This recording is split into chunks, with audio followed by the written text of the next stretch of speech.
Pemirsa, warga paling terdampak gempa Cianjur akan direlokasi ke 3 tempat yang dinilai lebih aman dari resiko gempa maupun longsor di kemudian hari.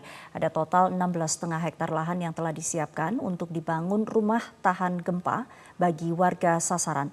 Seberapa amankah ketiga lokasi baru ini? Kita akan membahasnya bersama PLT Kapus Datin dan Komunikasi Kebencanaan BNPB Abdul Muhari yang telah bergabung melalui Zoom.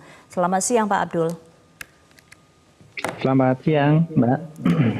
Pak Abdul, jadi ada 3 lokasi yang akan menjadi wilayah relokasi begitu ya, Kecamatan Cilaku, Mande, dan Pacet. Apakah sudah disetujui oleh BMKG?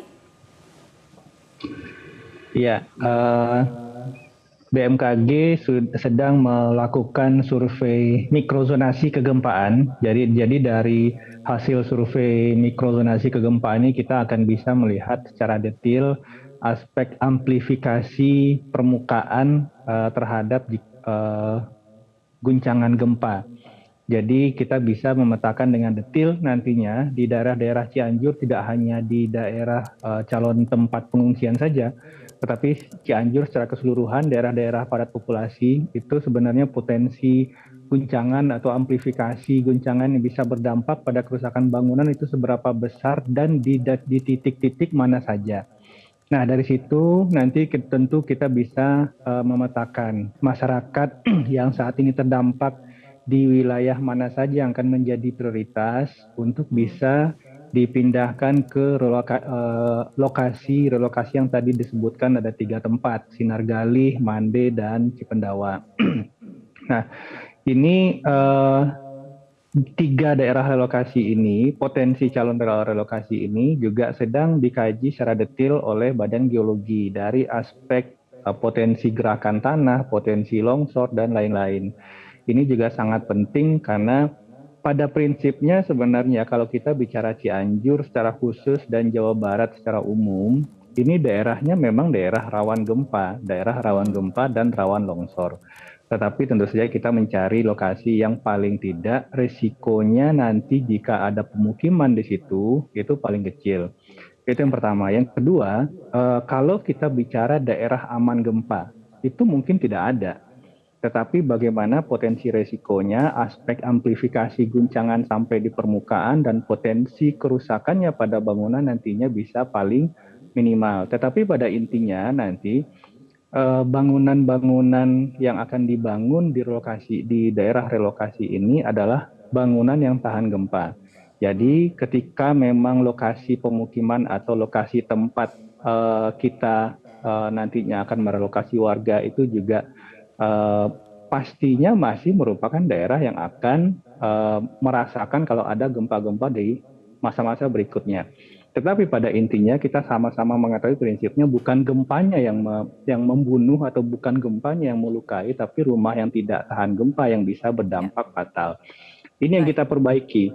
Jadi konstruksi rumahnya yang kita pastikan itu adalah struktur rumah tahan gempa, Mbak. Baik. Pak Abdul, butuh berapa lama pengkajian yang tengah dilakukan oleh BMKG ataupun PVMBG karena warga korban gempa ini tidak mungkin berlama-lama tinggal di pengungsian? Ya, saat ini untuk survei mikrozonasi yang dilakukan oleh BMKG itu sudah hampir selesai dari awal yang disampaikan Ibu Kepala BMKG itu 2 minggu.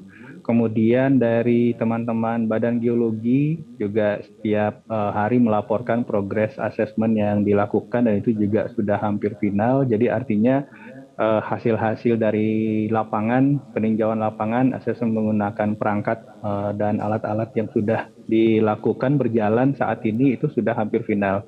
Tentu saja kita harapkan di minggu ini mungkin pagi tadi juga dari personil TNI Polri sudah melakukan foto udara supaya kita bisa melihat secara lebih utuh kondisi dan situasi tidak hanya di lokasi itu, tapi lingkungan sekitarnya seperti apa, punggungan ada di mana, jurang ada di mana, sehingga kita bisa melihat bagaimana nantinya pemanfaatan ruangnya di daerah relokasi itu supaya benar-benar nantinya aspek mitigasi bencananya diutamakan, Mbak. Baik, Pak Abdul, jadi kalau misalnya sudah disetujui oleh BMKG 3 lokasi ini, apa tahapan berikutnya sampai hunian layak ini bisa dibangun? Iya, kita menargetkan, Bapak Kepala BNPB sudah menyampaikan kalau sedapat mungkin secepatnya ini rumah contoh kita bangun dulu di lokasi-lokasi itu, supaya masyarakat bisa melihat, oh rumahnya seperti ini. Kemudian tentu saja kalau lokasi ini secara rekomendasi keteknikan, rekomendasi secara geologi dan aspek lingkungan itu memang layak untuk kita gunakan, meskipun tadi saya sampaikan bahwa kalau kita bicara daerah yang aman benar-benar 100% dari gempa itu tidak ada, tapi kita akan mencoba dikonstruksinya nanti yang tahan gempa. Nantinya kita akan mulai dari land clearing dulu. Land clearing dibersihkan supaya kita bisa melihat bentang lahannya seperti apa. Nah dari situ kalau rumah contoh sudah berdiri, kita di Bapak Kepala BNPB menargetkan secepatnya rumah contoh ini bisa berdiri. Nah, ketika masyarakat sudah melihat rumah contoh itu dan pendataan masyarakat yang terdampak yang mungkin akan kita relokasi itu sudah juga di SK-kan oleh Bupati, siapa dari RT mana, dari desa mana yang akan kemana. Jika ini sudah ditetapkan oleh pemerintah daerah, tentu saja pembangunan rekonstruksi atau pembangunan rumah di kawasan relokasi ini bisa segera berjalan.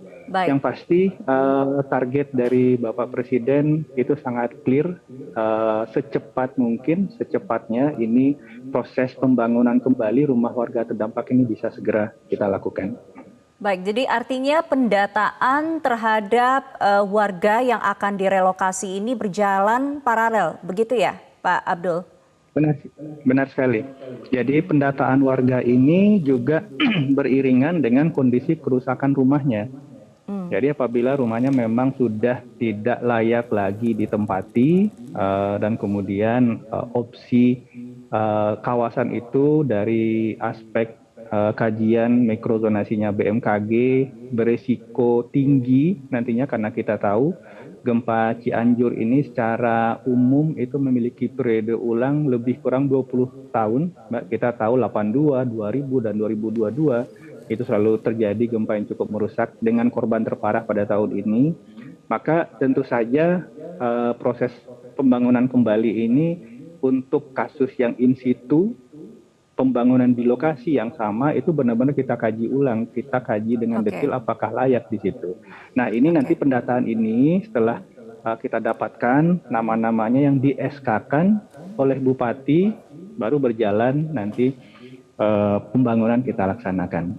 Baik, terakhir Pak Abdul, salah satu PR dari relokasi adalah bagaimana meyakinkan warga untuk pindah. Karena lokasi baru ini jaraknya 12 hingga 16 km ya dari tempat tinggal sebelumnya. Apakah ini sudah mulai disosialisasikan atau dipikirkan untuk pendekatannya terhadap warga? Iya, proses pendekatan yang kita lakukan itu tidak hanya menyampaikan bahwa rumah mereka akan direlokasi atau mungkin rumah ini tidak layak lagi dibangun di lokasi ini. Karena prinsip utama dalam rekonstruksi itu atau ketika kita bicara relokasi itu tidak hanya memindahkan hidup, juga memindahkan penghidupan. Jadi kita berbicara untuk memindahkan hidup dan penghidupan. Artinya apa? Ketika kita bicara pembangunan rumah, harus ada fasilitas dan segenap komponen pendukungnya di situ. Bagaimana aksesibilitasnya? Kalau misalkan belum ada angkutan umumnya, nanti 16 kilo akan berputar tiap hari, bagaimana solusinya? Nah, ini yang kemudian saat ini juga sedang berjalan, Bapak Bupati, jajaran Forkopimda menyiapkan itu. Jadi fokus kita tidak hanya menyiapkan lahan relokasi, menyiapkan komponen material untuk pembangunan rumah yang baru untuk warga, tetapi juga komponen fasos, fasom, transportasi, dan lain-lain aspek ekonomi supaya masyarakat aktivitas ekonominya bisa bergulir di situ tanpa tergantung pada lokasi awal, itu juga harus kita pikirkan. Salah satu contoh yang baik yang bisa kita replikasi adalah kasus Semeru, di mana di situ juga fasum fasos di daerah relokasi serta alur transportasi kita rencanakan dengan baik. Ini yang mungkin kita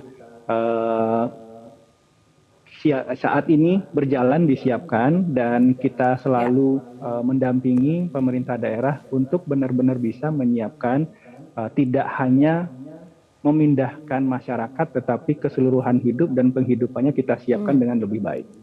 Baik, terima kasih PLT Kapus Datin dan Komunikasi Kebencanaan BNPB Bapak Abdul Muhari untuk update informasinya di Metro Siang.